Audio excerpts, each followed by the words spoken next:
주는 나의 왕, 주는 나의 주. 아멘.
내 사는 날이 속히 지나고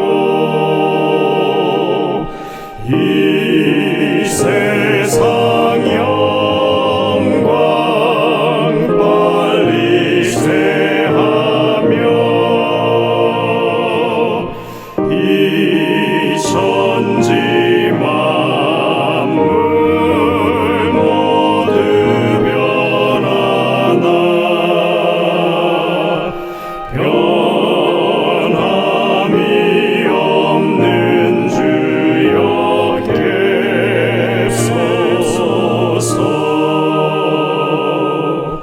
주 홀로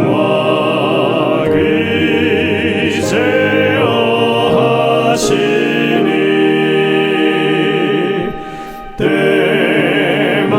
때마다 계심 요기합니다. 주같이 누가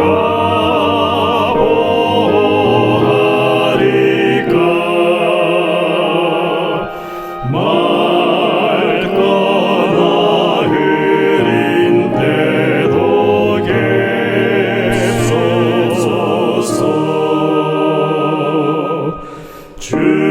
주께서 나와 함께 계시면 원수의 세력 두려움없도다.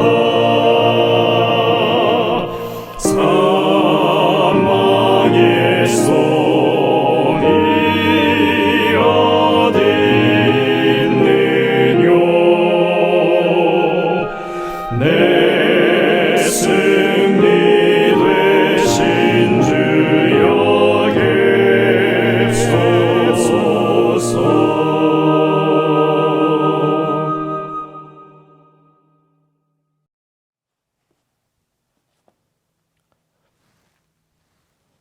성도 여러분들 안녕하십니까? 2022년 연말기도주일에 참여하신 여러분들을 진심으로 환영합니다. 이제 함께 찬미를 부르시면서 이 예배를 열도록 하겠습니다. 처음에 부르실 찬미는 182장 찬미입니다. 웬 말인가 나를 위해. 이 찬미는 찬양팀의 혼성 사중창의 인도로 함께 부르도록 하시겠습니다.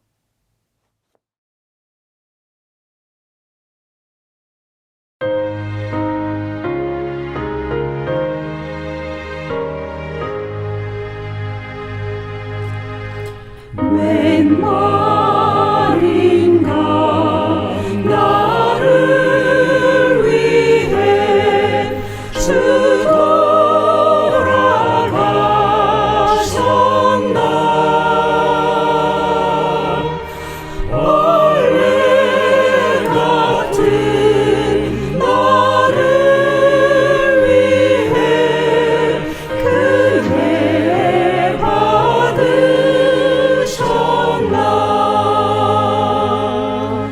내가 지은 죄를 인해 보혈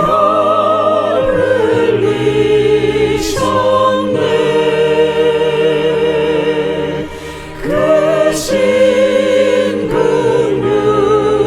넓은 은혜 참 인정스럽다. 나의 주님 운명할 때 어둠이 덮이며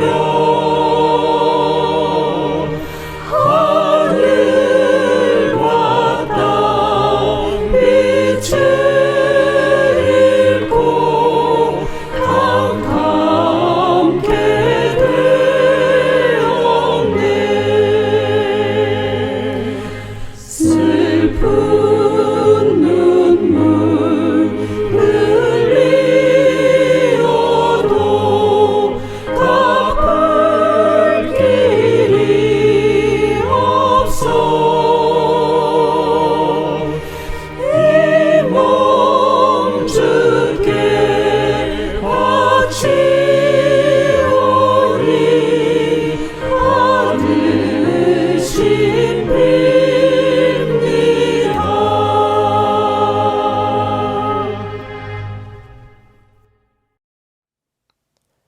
이어지는 찬미는 연말기도주일의 주제가입니다. 488장인데요. 제목은 십자가 아래입니다. 저희가 좀 모르는 찬미라서 함께 같이 부르기로 했었죠. 이번에 계속 좀 부르시면서 익히시면 좋겠습니다. 이 찬미는 저의 선창으로 함께 부르도록 하시겠습니다.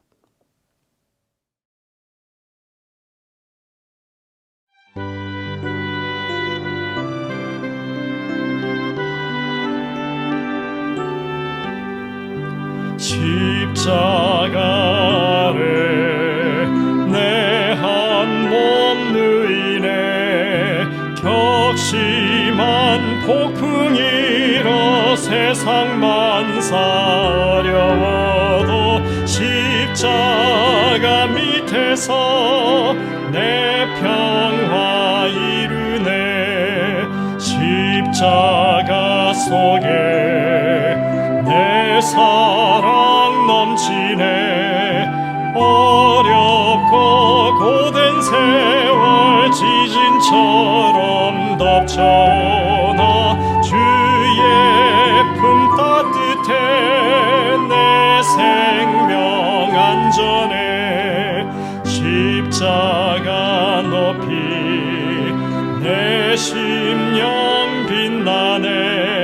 성령님 어디에든 자유평화 주시오니 내 속의 축복은 주 사랑뿐이네.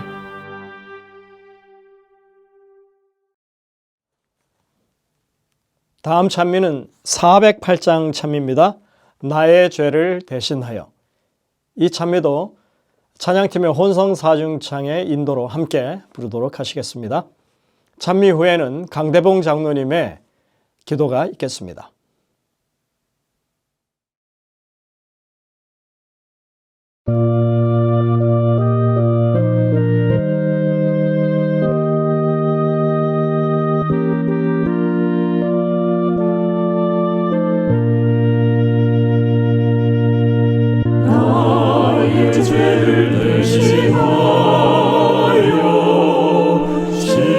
십자가에 달린 주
사랑과 은혜가 충만하신 하나님 아버지, 지난 1년 동안 아직도 코비드로 어수선했던 환경 가운데서도 저희들을 안전하게 보호해 주시고 예수님의 믿음 가운데서 굳세게 살아갈 수 있도록 인도하여 주셨사오니 참으로 감사합니다. 이제 연말을 맞이하여 온라인으로나마 기도주의를 맞이하게 하여 주시오니 감사합니다. 마귀는 전력을 다하여 저희들을 넘어뜨리려고 노력하고 있습니다. 그러나 능력이 많으신 하나님께서 저희들을 감싸 주시오니 저희도 하나님의 능력을 힘입어서 승리할 수 있을 것을 믿습니다. 이 연말 기도주의를 맞이하여 충만하신 성령을 저희에게 내려주시고 승리하는 생애를 살 수 있도록 도와주시기를 간절히 기도드립니다. 이제 당신의 종 김휘상 목사님을 통하여 우리에게 말씀해 주실 때에 성령의 감동 감화하심으로 큰 깨우침이 있도록 도와주시고 앞으로 다가오는 1년도 더욱더 분발해서 앞으로 전진할 수 있도록 도와주시기를 간절히 기도드립니다. 우리 온 교인들이 더욱 건강한 몸과 마음과 믿음으로 새해를 맞이하게 도와주시기를 바라오며 우리의 생애가 더욱더 하나님 앞에 빛날 수 있도록 도와주시기를 예수님 이름으로 간절히 기도드립니다. 아멘.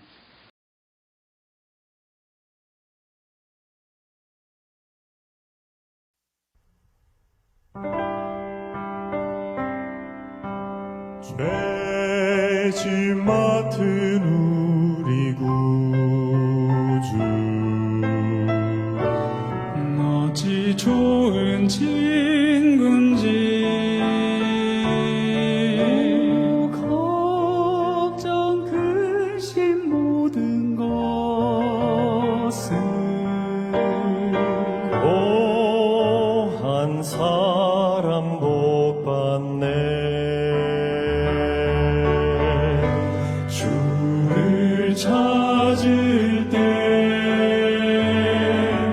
겸손히 엎드려 우리 모든 짐 맡기며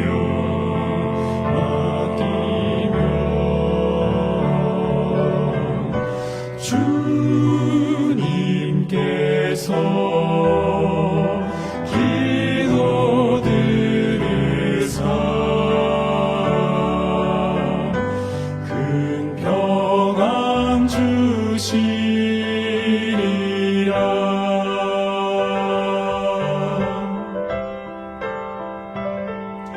주를 찾을 때 겸손히 엎드려 우리 모든 짐 맡기며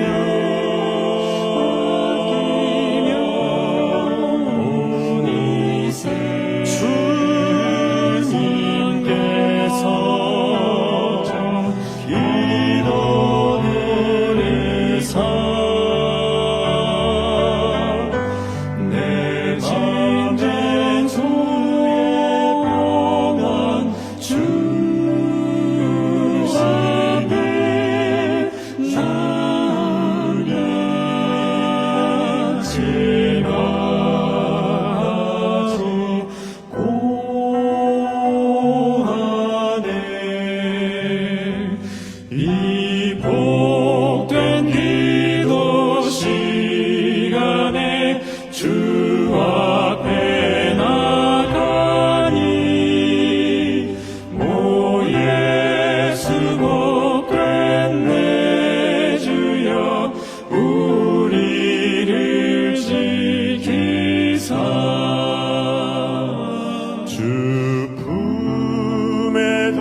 찾을 때 겸손히 엎드려 우리 모든 짐 맡기며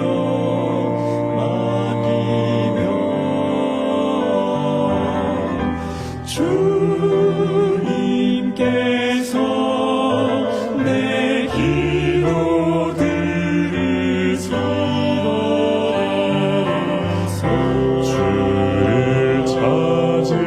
주를 찾을 때 오 나의 평안함을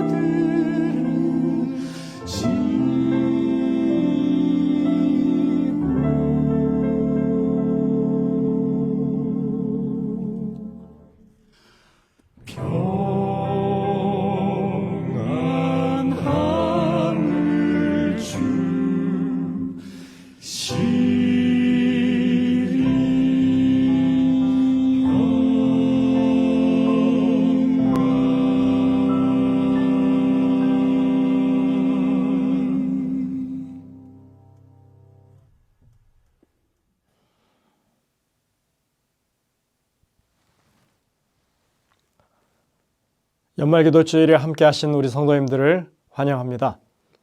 저희들이 짧은 기간 동안 이렇게 연말기도주일을 보내지만 이 기간을 통하여 이 한 해를 잘 정리하고 새로운 한 해를 위해서 준비하는 그런 기간이 되기를 간절히 바랍니다.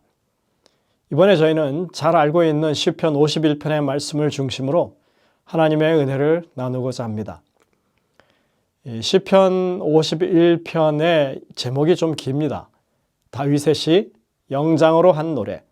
다윗이 밧세바와 동침한 후 선지자 나단이 그에게 왔을 때, 이렇게 되어 있습니다. 표제 속에 사실은 모든 정황이 다 함축되어 있지요. 다윗의 시라고 했습니다. 시편 150편 중에 73편이 다윗의 시지요. 절반 가까이나 됩니다.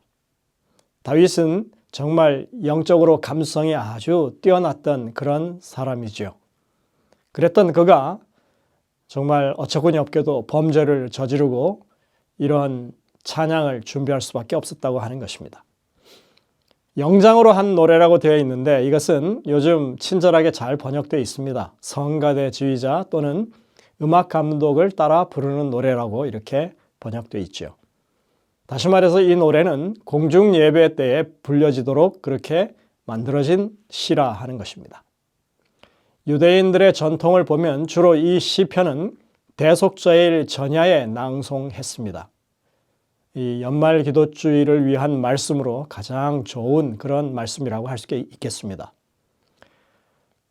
다윗이 밧세바와 동침한 후 선지자 나단이 그에게 왔을 때라고 되어 있는데 우리가 잘 아는 것처럼 사무엘하 11장부터 12장에 나오는 다윗의 범죄, 밧세바의 간음, 그리고 우리아의 살인 교사 사건을 가리킵니다.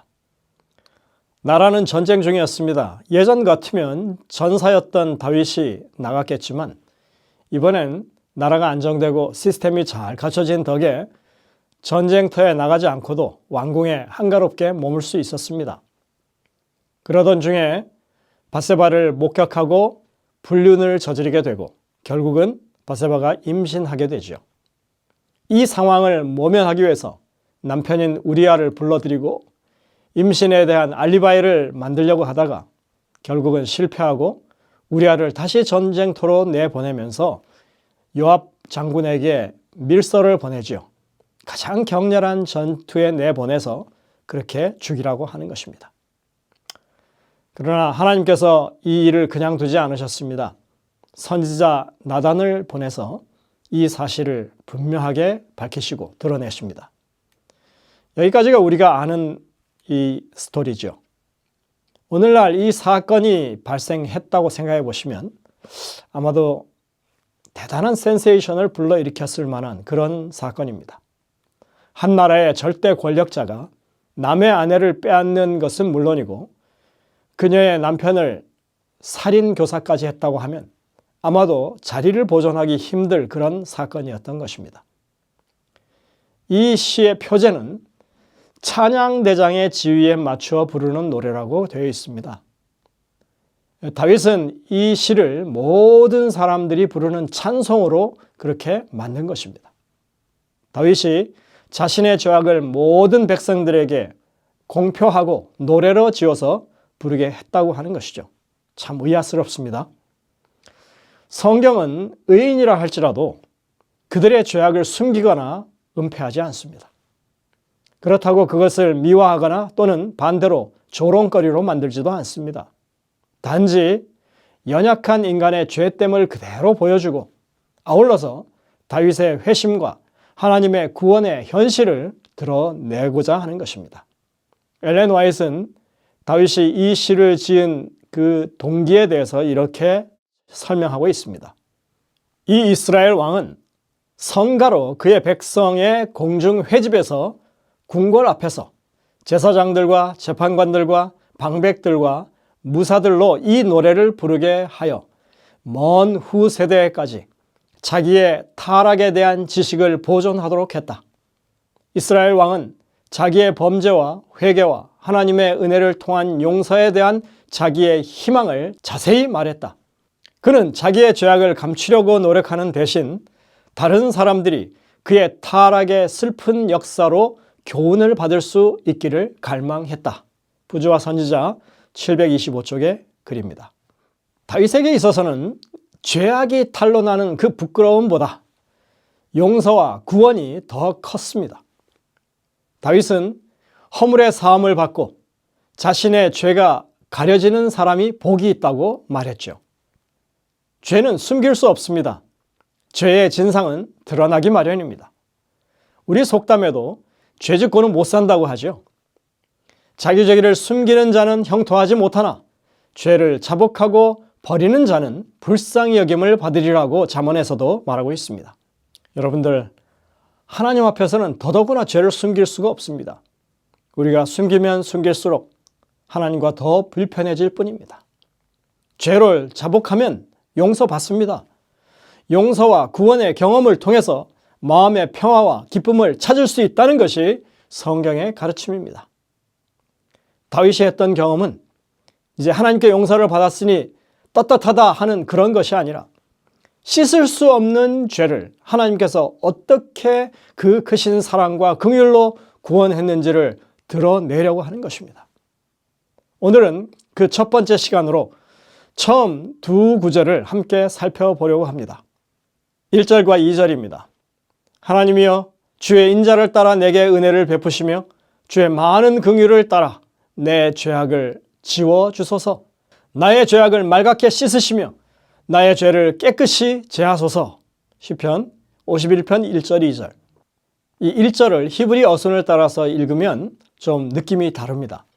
이렇게 되어 있습니다. 은혜를 베푸소서 하나님, 주의 인자를 따라 주의 많은 긍휼을 따라. 이 시의 첫 단어가 은혜인 것입니다. 이 성경에서 은혜라고 하는 단어가 처음 등장하는 곳은 창세기 6장입니다. 노아 홍수의 심판 때, 그러나 노아는 하나님께 은혜를 입었더라 하면서 이 은혜라고 하는 단어가 성경에 처음 사용됩니다. 노아는 정말 하나님께 은혜를 입은 사람이었습니다. 노아가 의인으로 평가되고 당대 완전한 사람이라고 인정을 받을 수 있던 근거가 바로 하나님의 은혜를 기반으로 된 것이었습니다. 우리는 은혜에 익숙한 사람들이어야 합니다. 우리는 은혜가 절실히 필요한 사람들이기 때문에 그렇습니다. 창세기 6장에서 은혜는 심판 때 쓰여지는 용어입니다. 하나님의 심판 때 앞에서 우리는 하나님의 은혜로 의인이 됩니다. 은혜로 완전하게 인정받습니다. 우리가 스스로 해결할 수 없는 그런 것이기 때문에 은혜라고 부르는 것입니다. 내가 받을 만해서 구원받는다면 은혜가 아니죠. 그건 정당한 대가로 얻는 것입니다. 전혀 받을 가치가 없음에도 불구하고 우리가 그것을 받았다면 그야말로 은혜입니다. 이 단어는 사실은 윗사람이 아랫사람에게 그 정복자가 피정복자에게 허리를 굽혀서 호의를 베푸는 그런 의미가 있는 단어입니다.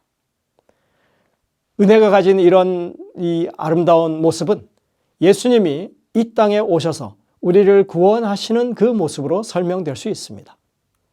오히려 자기를 비워 종의 형체를 가지사 사람들과 같이 되셨고 사람의 모양으로 나타나사 자기를 낮추시고 죽기까지 복종하셨으니 곧 십자가에 죽으심이라. 빌립보서 2장 7절 8절에 예수님이 하늘의 보좌를 버리시고 이 땅에 인간이 되어 오셔서 정말 배척당하고 멸시당하고 고난당하시면서 그 죽기까지 우리를 위해서 자신을 희생하신, 자신을 낮추신 그 모습 가운데 우리는 하나님의 은혜를 볼 수 있는 것입니다. 하나님이 자신의 허리를 굽혀서 자신을 낮추시고 우리에게 손을 내밀어 손잡아 주시는 모습이 바로 은혜인 것입니다. 제가 가끔 반복해서 얘기하지만 남가주 사랑교회 가면 현관에 이런 동상이 있습니다. 예수님이 베드로의 발을 씻기시는 모습이죠. 그리고 그 바닥에 작은 표지가 하나 붙어 있는데 이렇게 쓰여 있습니다. 무릎 꿇으면 주의 얼굴이 보입니다. 예수님이 베드로의 이 발을 씻기 위해서 허리를 숙이고 있는 이 모습 자체가 바로 은혜인 것입니다. 다윗이 이 참회의 시를 써내려감에 있어서 가장 먼저 은혜라고 하는 단어를 사용한 것은 그가 하나님이 어떤 분이신지 그리고 하나님의 구원의 사랑이 어떤 것인지 그의 마음 깊이 깨달았다고 하는 것을 보여줍니다.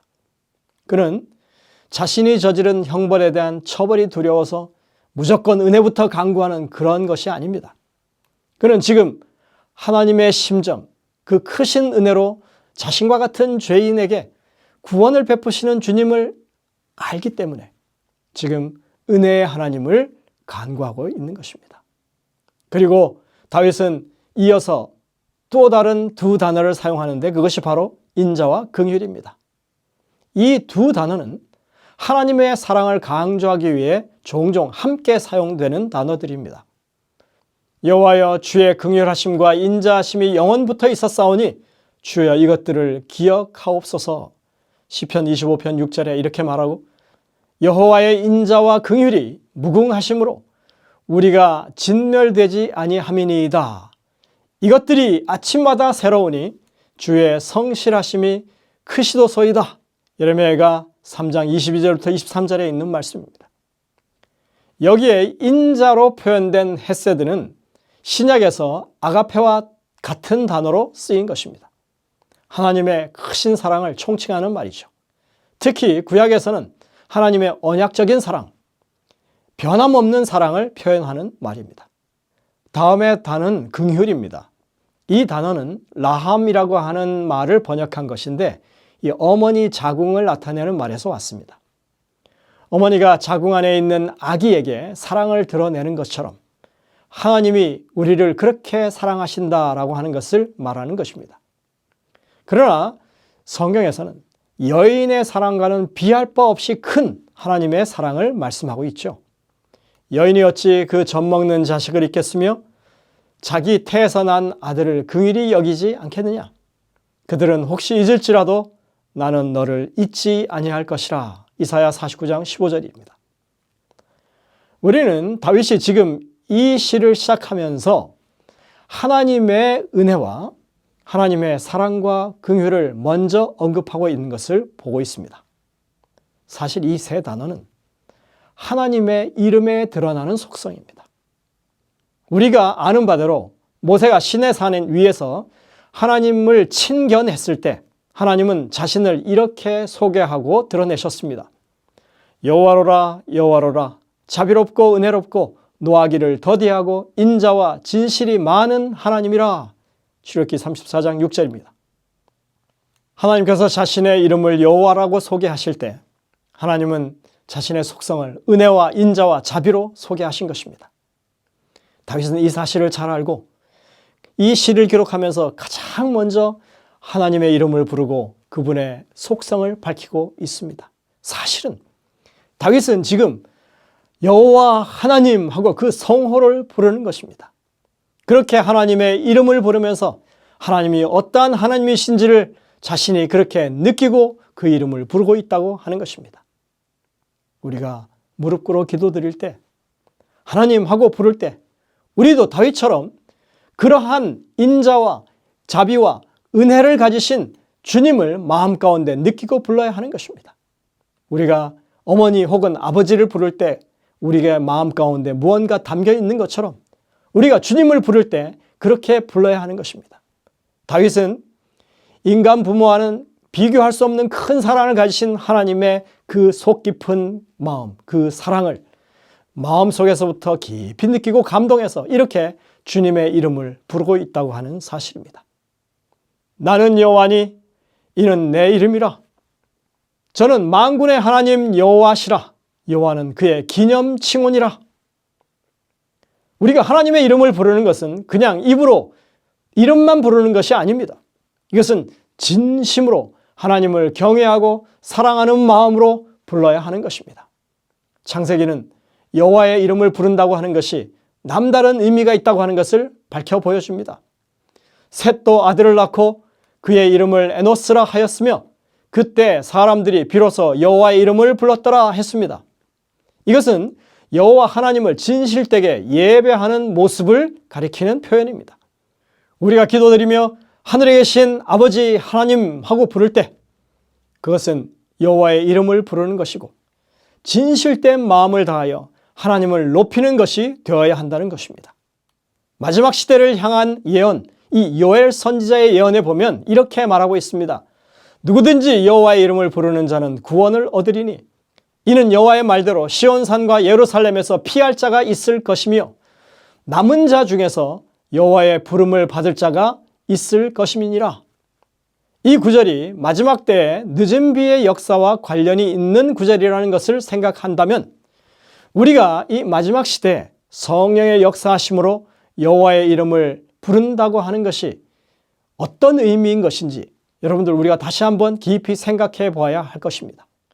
이것은 창조주 되신 하나님에 대한 진정한 예배 회복과 아울러서 우리의 미온적인 신앙 태도에 근본적인 변화가 일어날 것을 보여주고 있는 말씀인 것입니다.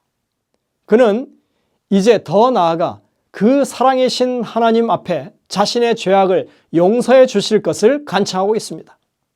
은혜를 베푸소서 하나님, 주의 인자를 따라, 주의 많은 긍휼을 따라 이렇게 한 다음에 이렇게 간청하고 있습니다.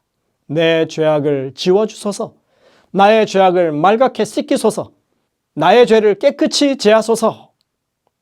그러나 여러분들 사실 다윗은 출애굽기 34장에 나오는 여호와의 이름을 계속해서 언급하고 있는 중입니다. 왜냐하면 출애굽기 34장 6절에 이어서 7절에 보면 하나님께서 어떤 분이신지를 이렇게 밝히고 있기 때문에 그렇습니다. 여호와라 여호와라 자비롭고 은혜롭고 노하기를 더디하고 인자와 진실이 많은 하나님이라.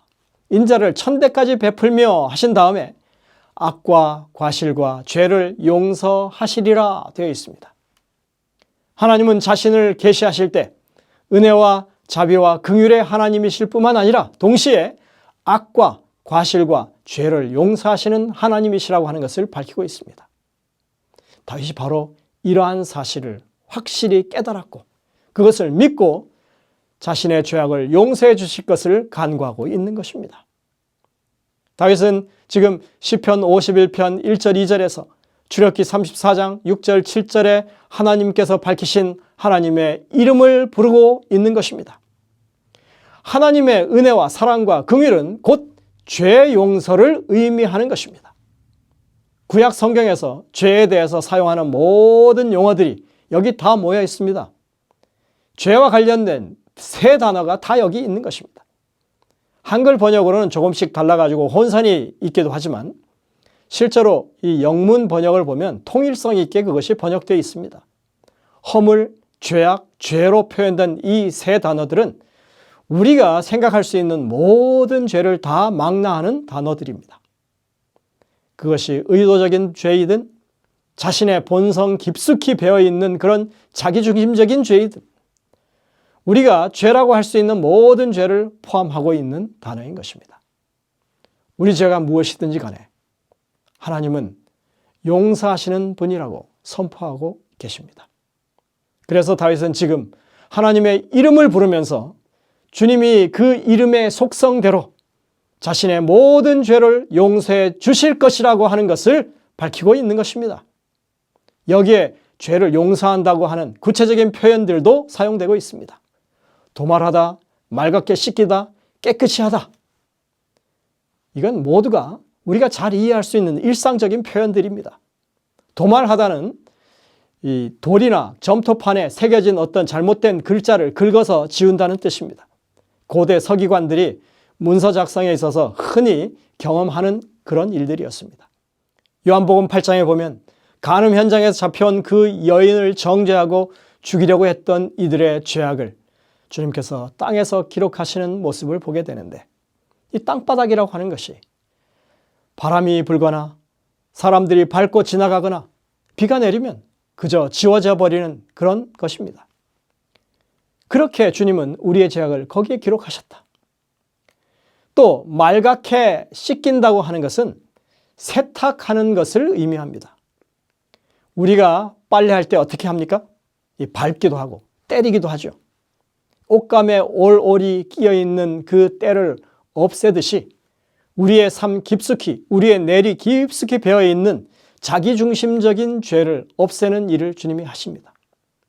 계시록에 보면 어린 양의 피에 그 두루마리를 빠는 자들이 복이 있다고 그랬는데, 바로 그런 개념의 죄 용서를 주님께서 우리에게 베푸신다는 것입니다. 그리고 깨끗하게 하다라고 하는 말은 순도를 높인다는 말입니다. 말라기 3장에 보면 이렇게 말하죠. 그가 은을 연단하여 깨끗하게 하는 자 같이 앉아서 레위 자손을 깨끗하게 하되 금, 은같이 그들을 연단할 것이다. 금과 은을 정련하여 순도를 높이듯이 하나님의 백성을 하나님께서 정말 깨끗하게 하실 것이라고 말씀하고 계시는 것입니다.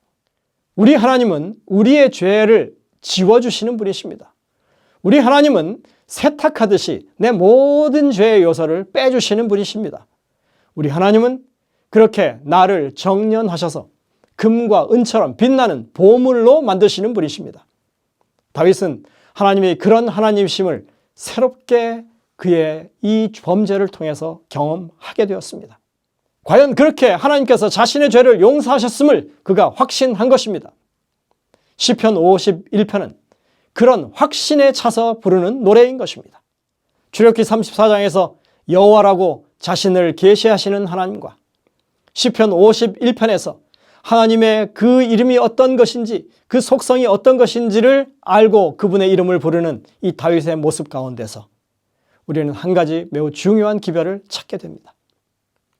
하나님의 자기 계시는 죄 용서와 구원에 있다고 하는 사실입니다. 하나님이 자신이 누구임을 밝히신다면 그 목적은 죄 용서와 구원이라고 하는 것입니다. 창세기 1장 1절에서 태초에 하나님이 천지를 창조하시니라 했을 때 이렇게 창조의 능력을 가지신 하나님이 죄인인 우리를 구원해서 재창조하실 수 있다고 선언하는 것입니다.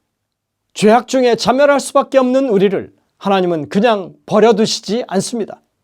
그래서 자신을 계시하시고 구원을 베푸시는 것입니다. 하나님께서 자신을 드러내시는 유일한 이유는 죄 용서와 구원에 있다고 하는 것을 우리는 분명히 알아야 할 것입니다.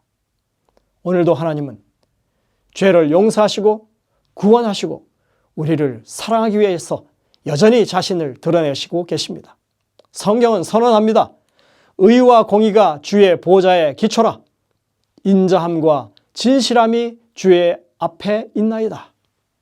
하나님은 늘 이렇게 우리 앞에 계십니다. 다윗은 자신의 죄악을 언급하기도 전에 먼저 하나님의 사랑과 자비를 언급합니다. 출애굽기에서 하나님이 자신을 계시하실 때에도 동일한 순서를 따랐습니다. 이것은 돌아온 둘째 아들을 맞는 아버지의 모습과도 같은 것입니다. 아버지는 아들이 멀리서 돌아오는 모습을 보고 가만히 기다리지 않았습니다. 그 아들을 잡아들여서 잘잘못을 따지고 훈계하고 징벌하지 않았습니다. 아버지는 아들의 모습을 보자마자 먼저 달려가서 아들을 품에 안았습니다. 여러분들, 하나님의 자기 계시는 결코 논리가 아닙니다. 이것은 자신의 죄를 깨닫고 하나님 앞으로 돌아오는 모든 사람들에게 하나님께서 어떻게 행동하시는지를 보여주는 그런 모본인 것입니다. 야곱아, 너를 창조하신 여호와께서 지금 말씀하시느니라. 이스라엘아, 너를 지으신 자가 말씀하시느니라. 너는 두려워하지 말라. 내가 너를 구속하였고 너를 지명하여 불렀나니 너는 내 것이라. 우리가 교회에 모일 때, 하나님 말씀 앞에 설 때, 우리가 무릎 꿇어 기도할 때 우리는 하나님의 그 사랑의 품에 안기는 경험을 할 수 있습니다. 우리가 주님을 찾을 때, 주님의 이름을 부를 때 우리는 사랑과 긍휼과 은혜가 풍성하신 하나님 앞에 서 있다고 하는 것을 알아야 합니다. 다윗이 했던 그 경험, 그가 만난 하나님을 우리가 만나고 그 품에 안기는 우리 모든 성도님들 되시기를 간절히 바랍니다. 다윗이 불렀던 하나님의 이름을 우리도 같은 심정으로 불러야 할 것입니다. 그가 했던 찬송이 우리의 찬송이 되게 여러분들 이 기도주일 동안에 주님과 그렇게 깊이 만나시는 우리 모든 성도님들 되시기를 간절히 바라면서 말씀을 줄이겠습니다. 사랑과 자비가 풍성하신 은혜로우신 하나님, 주님의 성호를 올바르게 부르게 가르쳐 주시니 감사드립니다. 저희들이 온 마음을 다하여 마음껏 주의 성호를 부를 수 있도록 인도하여 주옵소서. 주님의 사랑을 경험할 수 있게 하시고 먼저 주님의 그 따뜻한 음성을 들을 수 있는 저희들 되게 하여 주옵소서. 이 기도주의를 통하여 주님과 그러한 깊은 교제를 나누는 저희 모두가 될 수 있도록 인도하여 주옵기를 예수님의 이름으로 간절히 기도드립니다. 아멘. 이제 주어진 기도 제목을 두고 3분간 기도하는 시간을 갖도록 하겠습니다. 그리고 이어서 방송이 마친 후에 여러분들 각자의 기도 제목을 두고 하나님께 기도하는 시간을 갖도록 하겠습니다.